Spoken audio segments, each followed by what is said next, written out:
오늘 영상을 끝까지 보시면 어떤 주제로 공방을 여는 게 좋을지에 대해서 고민을 풀어드릴 수 있지 않을까 싶습니다.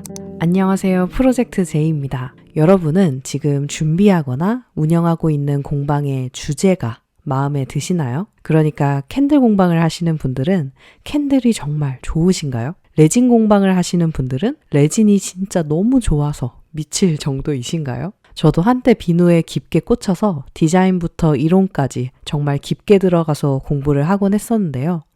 그랬던 제가 비누를 접은 지도 2년이 넘은 것 같아요. 왜 제가 비누를 접었는지 이야기를 하면서 제가 지금 하는 일에 만족하는지 아니면 어떤지 편하게 이야기를 나눠볼게요. 오늘 영상을 끝까지 보시면 어떤 주제로 공방을 여는 게 좋을지에 대해서 그 고민을 약간은 풀어드릴 수 있지 않을까 싶습니다. 여러분도 저처럼 땡땡 공방으로 시작을 하셨을 텐데 어떠세요? 만족하시나요? 아니면 혹시 다른 사람들은 다 엄청 예쁘게 깔끔하게 잘 만드는데 내 실력은 아직도 저들만큼 되기엔 한없이 부족하다 라고 생각하면서 다른 게 더 맞을 수도 있지 않을까 고민하지는 않으셨나요?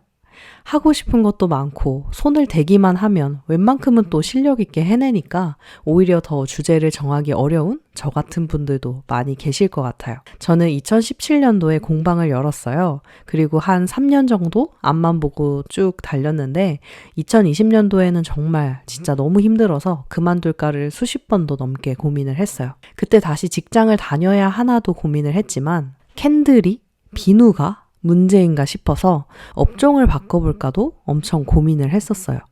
그래서 생각한 게 디자인 문구 사업이랑 베이커리였어요. 근데 뭔가 디자인 문구 사업을 하는 상상을 해도 베이커리를 여는 상상을 해도 딱 이거다 싶진 않았어요. 이걸 다시 새롭게 한다고 해도 캔들 공방을 지금 하는 것과 별반 다르지 않을 것 같기도 하고 지금껏 캔들 공방이란 분야에 몇 년을 공들여서 실력과 경험치를 쌓았는데 아깝게 버리게 되는 것 같기도 하고 엄청 고민이 많았어요. 그때는 잘 모르겠어서 일단 가장 비용을 줄여서 할 수 있는 최선의 선택이 뭘까 고민을 했고요. 그게 지금 하는 일을 최대한 다시 열심히 재정비해서 해보고 나서도 안 되면 그때 가서 고민하자가 결론이었기 때문에 이렇게든 저렇게든 온갖 제가 할 수 있는 건 다 동원해서 열심히 했어요. 2020년에는 제 기억으로 비누가 법이 바뀌던 해였는데요. 그 전까지 멘톨 비누 만들어서 꽤 수익도 냈었는데 법이 바뀌니까 신경 쓸 게 한두 가지가 아니더라고요. 그래도 열심히 해보자가 그 해의 모토였기 때문에 식약처에 화장품 제조업이랑 책임 판매업도 허가받고 비누 판매 준비를 제대로 막 해보고 있었어요. 도면도 그려서 보내야 되고 안 그래도 좁은 공방 구역 나눠서 여기는 세척실, 여기는 제조실이다 라는 약간 웃기기도 한데요. 바닥에 마스킹 테이프 붙여서 여기까지는 세척실입니다. 이렇게 사진 찍어서 식약처에 보내서 허가받고 그랬어요. 그런 수고로움을 다 하고 이제 비누를 팔기만 하면 되는데 문제는 비누를 만들 때마다 서류를 작성을 해야 하더라고요. 그러다 고민이 들었어요. 생각보다 비누 한 번 만드는데 에너지가 많이 들어가는 거죠. 근데 내가 비누도 팔고 방향제도 팔고 캔들도 팔면 사람들이 내 공방을 볼 때 여기는 뭘 하는 곳이라고 생각할까? 뭔가 자파점이 되어가는 기분이 들더라고요. 근데 그게 너무 싫었어요. 그때 깨달았어요, 제가. 다양한 재능을 가지고 있고 이것저것 손대는 걸 좋아하기는 하지만 브랜드만큼은 누군가의 눈에 한 분야의 전문가로 비춰지고 싶구나. 그래서 그때 상황을 봤을 때 더 매출이 나고 손이 덜 가면서 한 일주일에 1000개 정도는 가뿐히 만들어낼 수 있는 방향제를 주력하기로 한 거죠. 그래서 그렇게 비누는 판매하려는 마음을 완전히 접고 수업은 몇 달 더 이어갔어요. 제가 유튜브에 비누도 올리고 했다 보니까 미국에서도 줌을 통해서 수업하고 싶다는 감사한 제안이 들어와서 수업을 하기도 했고 자격증 수업도 제안이 들어와서 몇 번 더 했었거든요. 어쨌든 비누는 그렇게 접었습니다. 판매를 하지 못하는 비누는 개인적으로 흥미가 확 떨어지더라고요.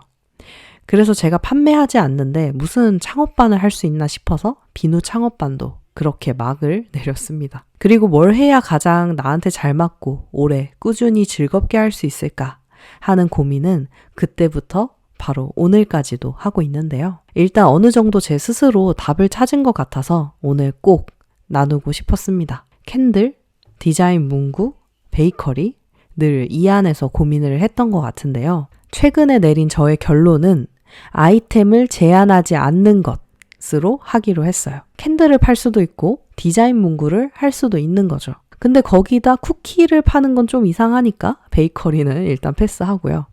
그럼 또다시 잡화점 느낌이 되지 않을까 걱정하실 수도 있을 것 같아요. 그래서 저는 이 두 가지를 하더라도 어색하지 않은, 게다가 여기에 또 다른 아이템을 추가해도 자연스러운 대주제를 세우기로 했어요.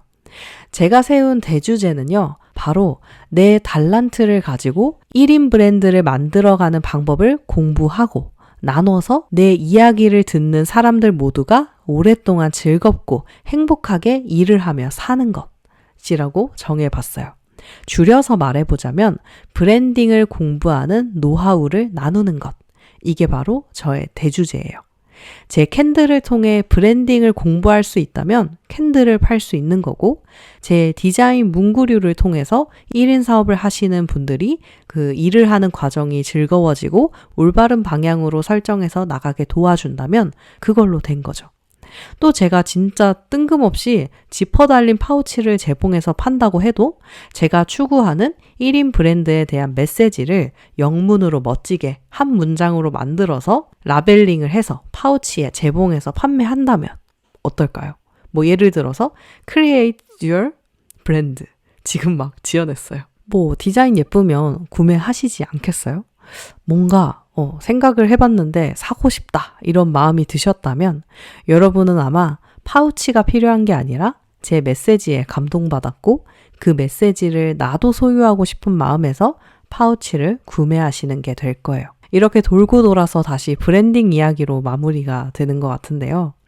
그러니까 저는 아이템은 상관이 없어요.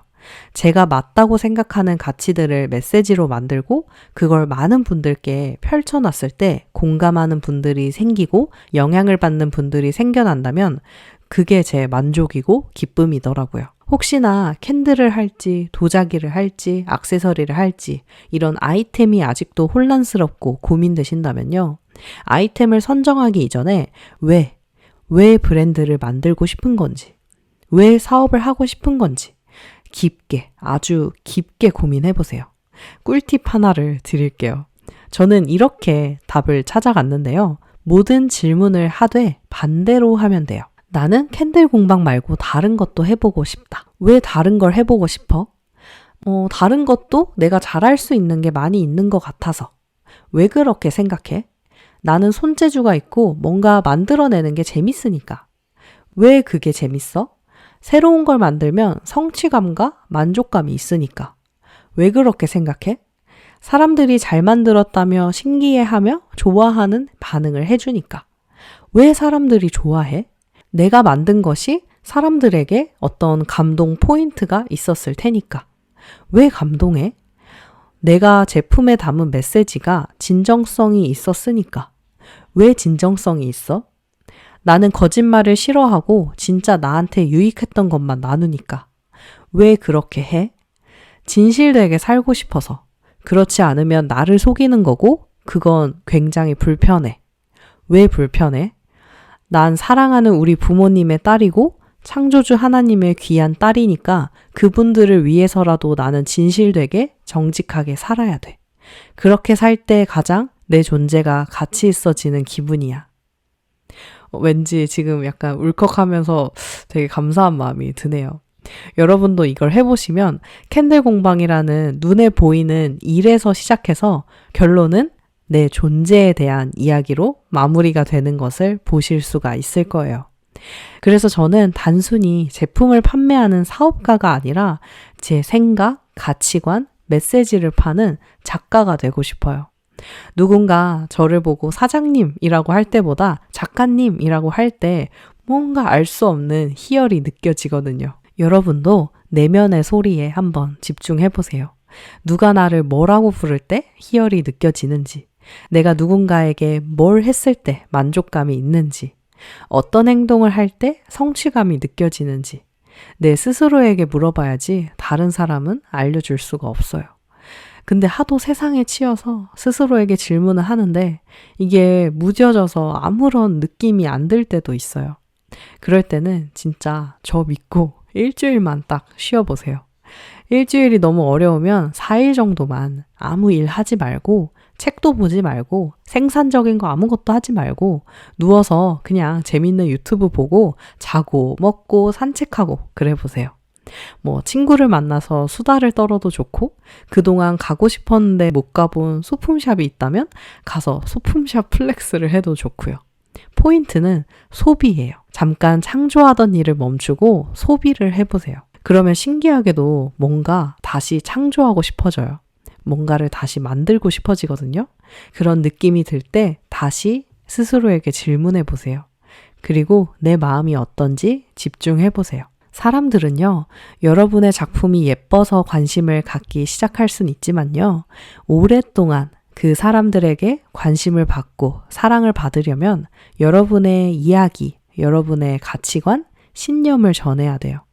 그건 거기 캔들 예쁘게 잘 만들어가 아니라 그 선생님 사람 좋아가 되어야 자꾸 찾아가고 싶은 공방이 되는 거죠. 저는 그런 공방을 만들고 싶어요. 제가 그런 사람이 되고 싶어요. 프로젝트 J 선생님의 생각이 궁금해. 이 질문에는 과연 어떤 대답을 할까? 이런 궁금증이 생기는 사람이 되고 싶어요. 그러려면 평소에 제 생각을 많이 보여드려야 공감대가 생기겠죠. 여러분도 살아있는 생명체 같은 공방을 운영해보세요.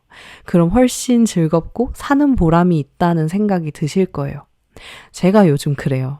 항상 일의 결과를 생각하면서 불안해했었는데 요새는 일하는 자체의 과정에 집중하다 보니까 오히려 더 재밌더라고요.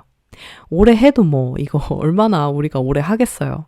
나이가 더 들어가면 다른 거 할 수도 있고 그렇잖아요. 저처럼 자주 취향이 바뀌는 분들은 한 가지 일을 오래 하기 힘들어 하실 거예요.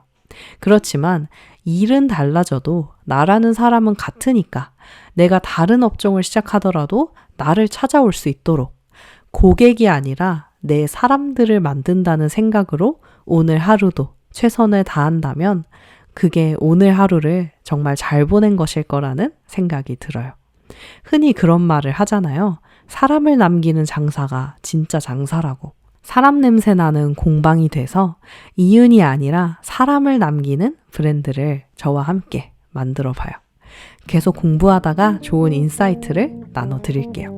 저와 같이 오래 즐겁게 일할 수 있도록 열심히 브랜딩 공부를 해보면 좋겠습니다. 오늘은 여기까지 나누고 또 재밌는 이야기 가지고 돌아올게요. 좋은 밤 되세요.